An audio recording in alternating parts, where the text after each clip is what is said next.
Alright, what's up, YouTube, man? I'm trying to do something different, do something new. So I'm about to do the top 10 best courtroom outbursts and sentencing reactions. Justice is served, real quick, man.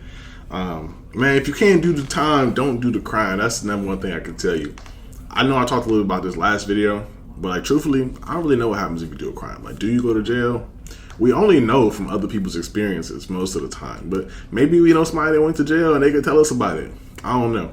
But let's go ahead. We're going to check this joint out, see what it's like, see what people, how they react when they get their sentencing, man. But all I tell you, man, if you can't do the time, don't do the crime.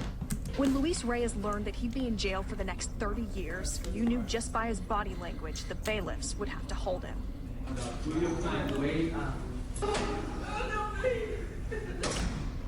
As the door shut, Reyes' mom wailed, and then her son screamed.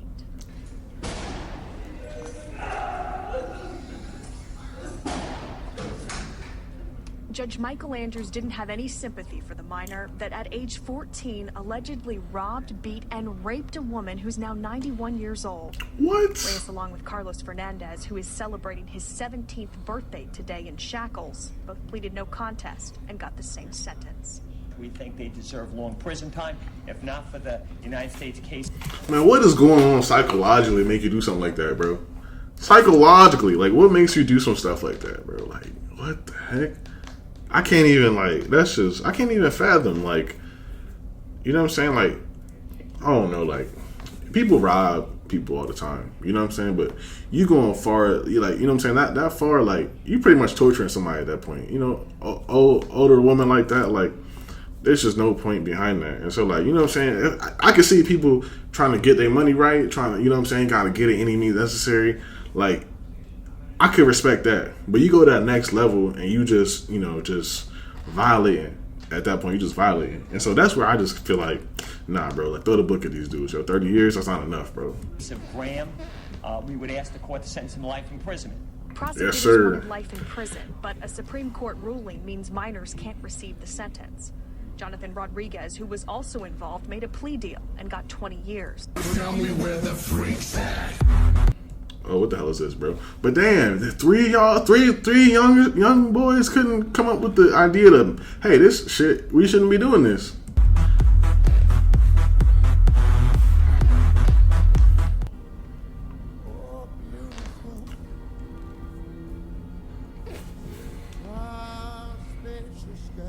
New anger today over the murder of a high school student on prom day. 16-year-old Marin Sanchez was killed by a classmate because she wouldn't go to the dance with him. Now the victim's family says the murder... This should make me sad, bro. This shit, we 1 minute into this video. I'm not gonna watch the whole thing, bro. I'm a little teary-eyed right now, bro, because I feel like, just thinking about myself, bro. If somebody put me in that situation, like you take my daughter's life because she didn't want to go to the dance with you, like, nah, bro, like, your whole family gotta get up out of here, bro. I'm on some Rambo revenge type stuff. Like, ain't no way. How the hell, bro? Like, cause she didn't want to go to dance with you, you did all that. Come on, bro, that shit. And man, like, look at this, bro. by a classmate because she wouldn't go to the dance with him. Now the victim's family says the murderer's sentence is not enough. CBS 2's Tom report was in the Connecticut courtroom. Sentenced to 25 years for murder, 19-year-old Christopher Plaskin uttered just 5 words in court. Thank you, Your Honor. Demurely declining the offer to speak about the heinous stabbing death of 16-year-old classmate Marin Sanchez, whom authorities say he killed inside their high school on prom day 2 years ago because she wouldn't go to the prom with him, with savage fury. The ferocity of this attack, and that it all occurred in a mere 33 seconds. That she could be stabbed on multiple occasions. The barbarity of that shocks the conscience. In the courtroom, off camera before the judge, the victim's mother, Donna Cimarelli, refused to discuss Plaskin, instead describing her daughter as the love of my life, my best friend. She was destined for greatness. And later, she spoke to reporters for the very first time when I asked her what was in her heart. My feelings is that Marin is in my soul. She walks with me every day, and we will be doing a lot of magnificent things in the future with her leading. Back in March, I would spin his block every day, bro. His parents will not sleep safe, bro. Woo! would be on the block every day. I'm not from the streets. I'm not a hood person, but I would be reading the manual. I would be getting my notes up and spinning his block every day, bro.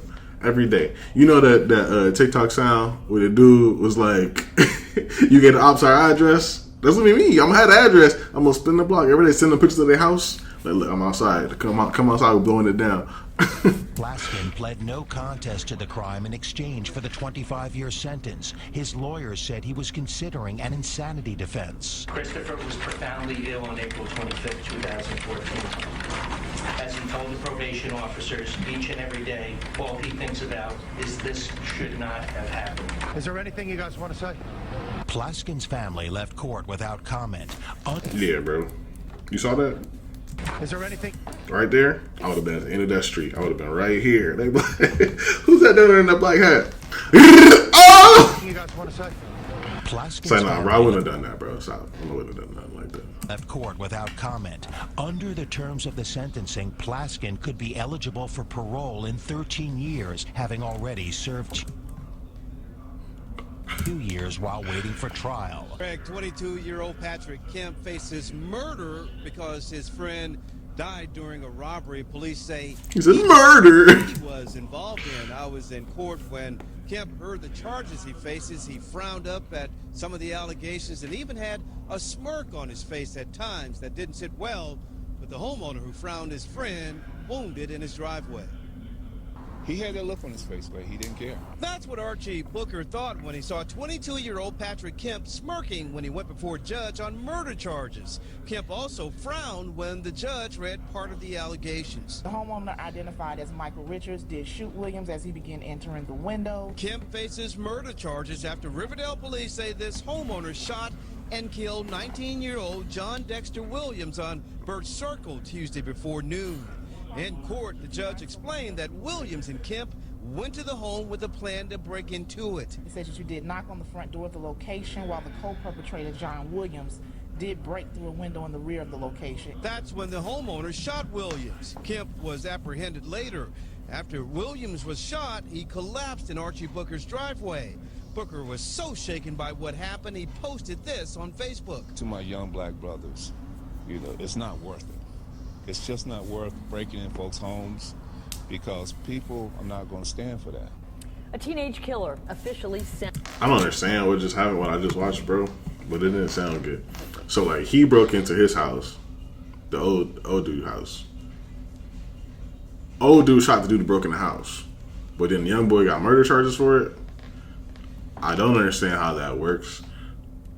But yeah, they shouldn't have been doing that. Sentenced to death. A judge agreed with a Warren County jury which sentenced 19-year-old Austin Myers to death. He is now the youngest person on death row in Ohio. 9 on Your Side's Jay Warren was there as a mother pleaded for her son's life. Austin Myers showed no emotion as the death sentence was imposed. In fact, he showed no emotion throughout the entire course of the trial.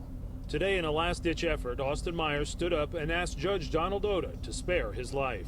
I think there's a lot of good things I can do with my life if you allow me to keep. Hold up, is that his name, Justin Back? All right, I thought he said he murdered Justin Back. I was like, yo, what? Justin got him and he got him back? Like, what? My life. Myers and his co-defendant Timothy Mosley killed 18-year-old Justin Back during a robbery attempt at his home in Waynesville. Today, the judge imposed the jury's recommendation of death. The court finds that the state has proven beyond a reasonable doubt that the aggravating circumstance outweighs the mitigating factor. Therefore, the sentence of death shall be imposed upon Austin Gregory Myers on the charge of aggravated murder. Myers once again showed no emotion. Out of touch with reality, that's how prosecutor David Fornshell describes him. During the trial, he actually had a conversation, a jail call with his dad, where he agreed that his plea agreement would be that if we dismissed all charges against him, that he wouldn't sue me for wrongful imprisonment. Killer Margaret Allen apologized in court today and asked that her life be spared. That's when a prosecutor let... None of these... All right, so they're supposed to be the top 10 outbursts and sentencing reactions. None of these are outbursts. Like, the one dude was making faces. It's not really an outburst. The dude was just confused on his... I was confused on it, too. I'd probably been like, what? How am I getting sentenced for murder? And I didn't shoot him. I don't even own a gun. And this other dude, he just... I don't know. He asked him to spare his life. They said no, and he was just not. They said he's not there emotionless. So like, what are y'all talking about outbursts? What great disciple? What are you doing? What are you doing? Let her have it. I know it's not been easy, but I want you to know that you are. What did she do? Among the first words the public has heard from Margaret Allen through her tears is that she's sorry for the murder of Wenda Wright.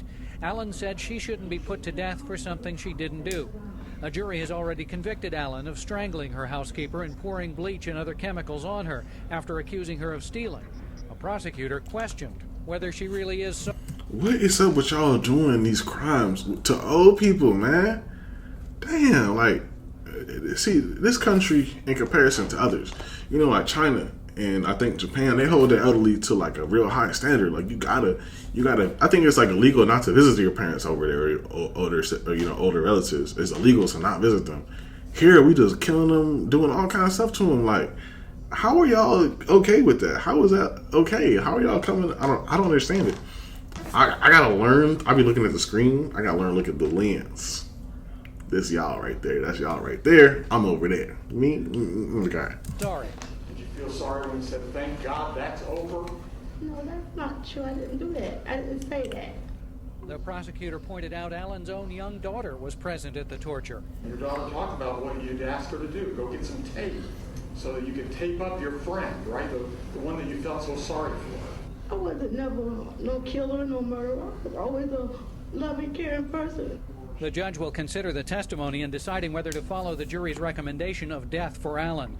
The victim's common-law husband and relatives watched it all, and when it came time for the husband to speak, he looked Allen straight in the eye. I'm angry about it, yes, but I forgive you. Allen will be sentenced in February. At 6, my interview with the victim's husband. You get to see two very different faces of this car thief. This last on the one, left, last Ryan one. Stone bragging about his crimes to a female visitor in jail. And on the right, Stone crying in court as he learned he will spend the rest of his life locked up. It's for a chase and crime spree that went all the way from Longmont to Parker. Today we... He folded, bro. He really folded. How y'all not listen? The jail calls are recorded. Like it tells you. I don't know. Maybe because this was like a visit in the jail. She probably like in like the wait or like whatever they had the visitor phones at, little screens and stuff. She probably in that room, and then the inmate probably in wherever they do they calls at. Looks like right in the Gen Pop. It looked like. But anywho, were you on the jail calls? Or you talking to somebody that's in jail? Just remember, that shit is being recorded. Like, I know y'all seen the Aaron Hernandez documentary. They had everything he said in the documentary on the phone. He talked to this person this day, whoopty whoop, whoopty whoop. Bro, it's all recorded. So you can't just get on the phone and be like, oh yeah, I did all that shit. They ain't never gonna catch me. Bro, they caught you. Not only they caught you, but they caught you in 360p, bro. 240p. It's not 4K. It's 240p they caught you in. We learned much more about this dramatic case. And Denver 7 reporter Mark Stewart joins us now with more on this story. Mark, he didn't seem very remorseful before today. Indeed, and in fact, you could argue the man behind the wheel here was money hungry. Just released recordings reveal he wanted to profit from all of the clicks of the chase received on our own Denver 7 YouTube channel. A high-speed chase through 5 Metro Denver counties. At times, cars were ditched and drivers thrown out the door. At one... How your car door not locked? How your car door not? Ain't no way nobody's pulling me on my shit, bro. And like, yeah, you can even point a gun at me. I'm gonna pull off on you, bro. You can shoot me in the back of the head if you want to, but you're not gonna get my whip like that. You're not gonna toss me like this. Not Grand Theft Auto. Point, a 4-month-old boy was strapped in a back seat. Yeah, my lawyer told me I made the news in the UK and Australia. For the first time since last year's chase, we are seeing a jailhouse conversation. Driver Ryan Stone hoped to profit from his internet fame after the video was posted online. You get paid by YouTube. So, Channel 7 News, I believe, is going to be the one that gets paid for that. Well, I'm going to contact Channel 7 News. During his sentencing in court, Stone made an apology, yet wouldn't take... Hold up, bro. That's crazy. That's crazy that he said that, first of all. That's just remedial. But it's also crazy that he got 160 years. For what did he do? Is just a high speed or... responsibility, blaming his escapade on drugs. He asked the judge to give him a break. I pray you leave me time to start a family of my own with my beautiful wife. That didn't happen. Stone was sentenced to 160 years in prison. Those angels up there actually pulled me out of the way. Trooper Bellum and he almost died. Stone struck him while he was trying to throw out stop sticks. I proudly wear this badge, and I want to continue to be able to do so, to be able to return to full active duty in the next couple of months. A crime spree caught from the sky, ending. This is the second time somebody he just ran up to the door and snatched you off the car. With a career criminal going nowhere but prison. This guy is a menace, and he is gone from us now, and we are better for it. Brackman received 4 life without parole sentences. That's crazy, bro. I'm not sure. They said that boy was a menace, bro. That boy's bad news. Anywho, that's all there is for that. Make sure y'all stay in school, get your grades up. I don't know. Life of a Kennedy, James Dean rollout. Summer spent in places most my people never know about.